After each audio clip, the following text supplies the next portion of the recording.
Information technology is making a great impact in every area of human activity, and in the field of library and information studies and services also the impact is equally strong. Because of this technology, the libraries and information centers the world over have undergone a sea change in terms of their activities and services. To discuss the impact of information technology on the way how the libraries are managed and the services are provided by them, we have with us this afternoon Professor Marad Brown, Professor of Information Studies in the University of Technology, Sydney, Australia. Mrs. Brown, we would like to know from you how the information technology has made an impact, or what is its influence on the collection development in libraries and also the information policies in terms of collection development. Well, perhaps I should first of all preface my comments by saying that the incredible growth in publication rate and the also incredible rate of charging for information in the traditional sense, the cost of serials and so on, as well as the volume of them over the last 20 years. There's been an absolutely extraordinary change. And libraries simply haven't been able to keep up either with those costs or with that volume. But fortunately, in some senses, at the same time as this increase has come about, these increases have come about, the technology and the capacity of the technology has given some possible solutions to libraries in how they can actually continue to provide a high level of service and information to their customers. And so in the last 10 to 15 years, but perhaps more in the last 5 years, we've seen a big shift in the philosophy of what libraries are trying to do in terms of how they build their collection of information. Now, there was a time, and it's not so long ago, when a library and a librarian in charge, an information service director, really almost had a dream of being self-sufficient, so that the ideal was that into the library would come a customer, a client, and they'd ask for the information, and in most cases you would expect to have in your collection the material to satisfy that need. Was it called the situation of just in case? Indeed, it was a situation where you bought materials, you bought documents, just in case somebody needed them at some time.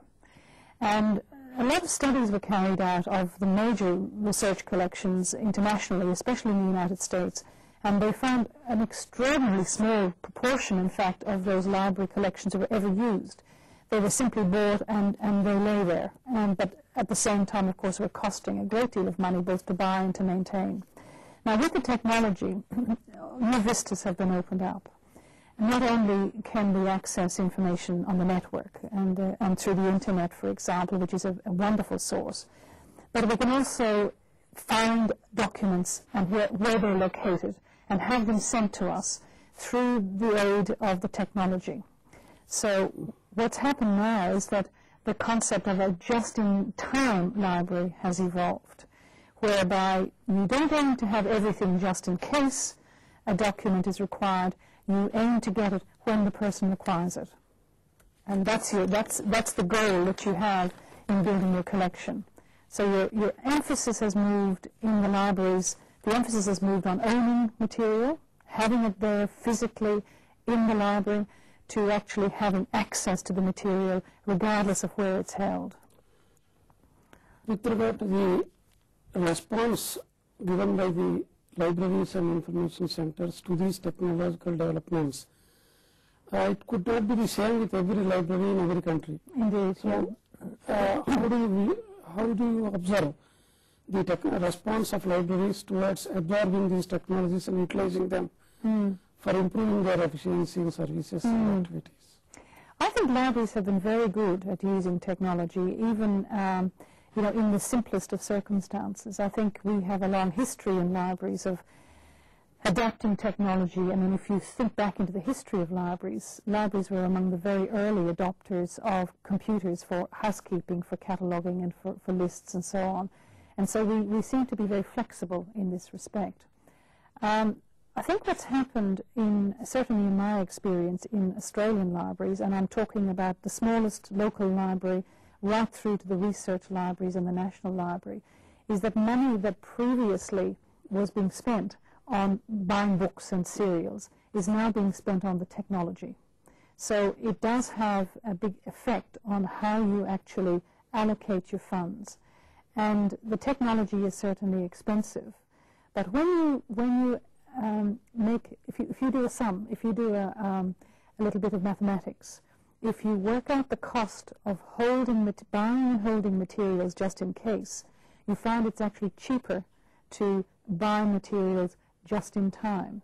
So your pattern of expenditure changes. I read a report recently of a very large United States conglomerate of libraries, and this is a scale that I don't understand in a sense, because our Australian libraries are not so big. But one library estimated that it had saved the equivalent of $900,000 in a 2-year period by operating a policy of simply cancelling serials, not all serials, but cancelling the serials, and buying the documents on a 24-hour turnaround from some of the commercial centres which supply. And they added up the difference between what they were spending, and basically they figure they saved $900,000, almost $1 million. Can it be taken as a simplistic approach like that, because the extent to which a document is used again and again by different readers would also add to the cost factor or the cost benefit analysis, rather than a particular journal may be used by a few individuals only at a time, whereas a few articles in a couple of journals may be used by several readers again and again. The just-in-time approach may work out much costlier in such a case than the just-in-case approach. That's absolutely true, and I think that's what libraries are discovering. I mean, there are two factors at work here. One is that the people who are publishing the periodicals, the serials, they don't particularly like the just-in-time process, because it means they're not selling so many serial subscriptions. And they're introducing surcharges, so that if, for example, I want to get a journal article from a particular journal that has a policy of surcharging, it's going to cost a quite substantial amount extra. So if the library is paying for this, it becomes prohibitive. So they really do not want to see this. But the just-in-time concept, just because you have a just-in-time philosophy doesn't mean you don't have a collection development policy. Essentially, you have to take a different approach to collection development, but you must still think through the kinds of uses and the kind of users and readers that you have. Now, in my own institution at the University of Technology, Sydney, we're a new university, and we started with, I have to say, a very poor library collection. And the librarian was very keen to move down the just-in-time avenue.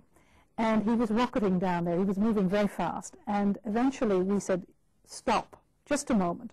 And now we have a policy where the base range of materials. So we do, of course, still have books and materials. I can still go into the library and get the core journals in my area. I can still go into the library and get the core monographs in my area. But anything that's really not to do with the teaching program of the university, that's more esoteric, then it comes in on the just-in-time philosophy. For taking the approach of just-in-time, good infrastructure, communication infrastructure is required, and the software support. For certain countries which are not well equipped with this infrastructure, for high-speed data transfer, and also in the countries where the foreign exchange is a problem, the just-in-time may not be the right approach. What is your reaction to that situation? Well, I believe that the just-in-time philosophy can work equally well in a country without a highly developed infrastructure. In Australia, we do have good telecommunications infrastructure. We have a very, very large country. It's very, very large with a small population, great distances. But we do have the benefit of a well-developed infrastructure, and so we can go very readily to the United States, for example, for a document. The librarian in my institution can get a document for me on literally 3 or 4 hours turnaround.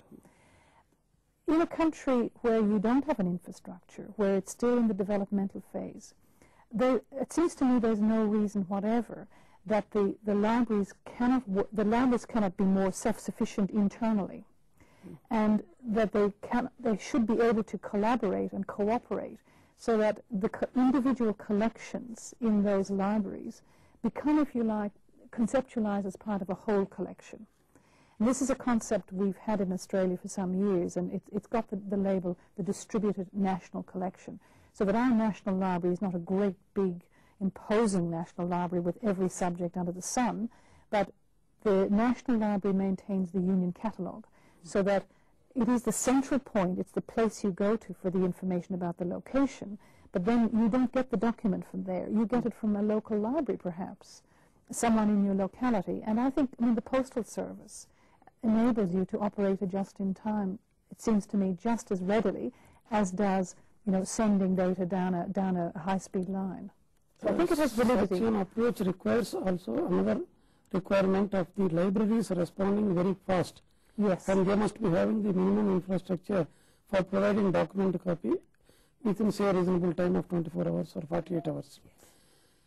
Yes. This just-in-time approach may work very well in large cities or in medium-sized cities which have reasonably good infrastructure. For remotely placed libraries or remotely placed users, even this would be difficult because they have to have an online access to the central database which is available in the National Library. If that is also not available, perhaps it would be not practical to have just-in-time. But in those isolated areas, it's also unrealistic to have a just-in-case library. I think you're unlikely to have the capacity and the resources. Maybe it's different in this country, but in our rural and remote areas, it tends to be that they are smaller libraries, and the idea of them being self-contained is simply not feasible. There are some interesting developments in terms of how users react to the just-in-time. We've had considerable controversy. The National Library of Australia has moved to be, in some respects, in some aspects of its services, has moved to be a just-in-time.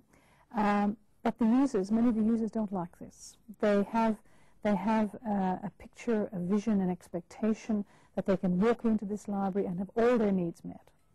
Now, the reality is, it's very interesting. Just before I left to come here, I saw a very interesting study which has been done in Australia. The reality is that when you look at the patterns of interlibrary loan that exist in Australia, the bigger the library, the more interlibrary loans they get. So no library is self-sufficient. But the users perceive that there is a self-sufficiency, and they get very nervous about the idea that they cannot walk in and expect to get that document straight away. In India, there are good libraries located in metropolitan cities, and there are good libraries in certain universities which are somewhat away from the metropolitan cities with good collections. And there are attempts being made from the government side to network all the Delhi university library system in the country. And also metropolitan libraries networks are coming up in Delhi, Madras and other places to have resource sharing among themselves. So the infrastructure necessary for that arrangement is building up slowly. In such a situation, what sort of arrangement would you suggest for the Indian students and library users to have a quick access to information and have quick document delivery system? Well, there's no easy answer, obviously, but it seems to me that the key to operating a just-in-time kind of philosophy, although, as I said earlier, it's probably going to be a hybrid. You know, you're going to have, in certain aspects of your service, there'll be a core of collection. It'll be a just-in-case idea. But it seems to me that we have to become very flexible in how we think, very flexible in how we do our business. And sometimes it's very hard if we've been used to doing things a certain way. I mean, let me give you an example. Again, just speaking of my own situation, when I wanted to order books for my students, I would order those books from the library, and an order would be placed with a bookseller, and eventually that would come through. Meanwhile, the term has begun, the classes have begun, no books. And yet I know that that book is available in a bookshop, several bookshops. But because we've ordered a certain way, well, that's traditionally the way we've done things. Now we've persuaded, or I won't say we've persuaded, it's the librarians themselves have come up with the idea. They have now been issued with a credit card. And so they have a credit card. They go, if you tell them it's in this bookshop, they will go to the bookshop and get it for you. Of course, this would not be done with every item because it's more expensive, as you know, to buy there's no discount if you buy over the counter. But it's that flexibility. Now, I don't know what similar schemes you might have in this area here, but I think that we have to put aside some of our library procedures and maybe look at how business does things. How does a business move documents, move items around? You know, what kind of delivery services have they got? In India, the library science students mostly depend on library collections because books are very expensive, even journals are very expensive, which is normally beyond the reach of the means of the students, even teachers. In such a situation, unless there is an effective document delivery service at the university level or educational institutions level, students would not be able to get good benefit out of the system. May not get themselves equipped well during the course period. What would be the implications of the electronic information transfer for remotely placed library science schools, which would otherwise get benefit if they happen to be in the big cities, where communication infrastructure is much better. So you're talking about students who are in remote locations, so to speak, away. We have this problem in Australia too because of the geography. We have students who live thousands of miles away from the nearest town and the nearest library. And basically they rely on two kinds of sources. Well, we have, like you have, Open University, broadcast media and so on, but we basically use the postal service. Now sometimes, and this is something that I found very novel when I went to Australia, the postal service sometimes comes in on an airplane. So people are living in remote stations, as they're called, and farms, and their mail comes in on a small airplane, and they get a drop of mail every 2-3 months. and there's communication over the radio back to the base where the student is enrolled. So I think clearly the internet is going to cut across this in due course when students and individuals out in communities have access to internet and go via satellite to communication centres. I think that will also provide a way forward. I guess when CD-ROMs become easier to produce, then we will have those CD-ROMs available. And a CD-ROM, as you know, is not expensive it's expensive to produce, but not expensive to duplicate. And I think that people will have personal computers in their homes and will have those CD-ROMs to back up the other more traditional mechanisms. It is clear that in the context of information technology arriving into libraries in a big way, the libraries have to have a modified collection development policy that suits the individual libraries to the extent of their use or planned use of information technology. Librarians and library professionals have to play an increasingly important role in planning the infrastructure development of the institutions also for optimal utilization of those resources for providing very efficient information services. In a situation where, say, these technologies are not adequately available, efforts should be made by the library professionals to keep an eye on the incoming technologies into a country and then make best efforts to get them and make use of them for operating more and more efficient services. We thank you, Professor Brown, for your excellent ideas and for sharing your ideas with us this afternoon. Thank you very much. It's been a pleasure to be here.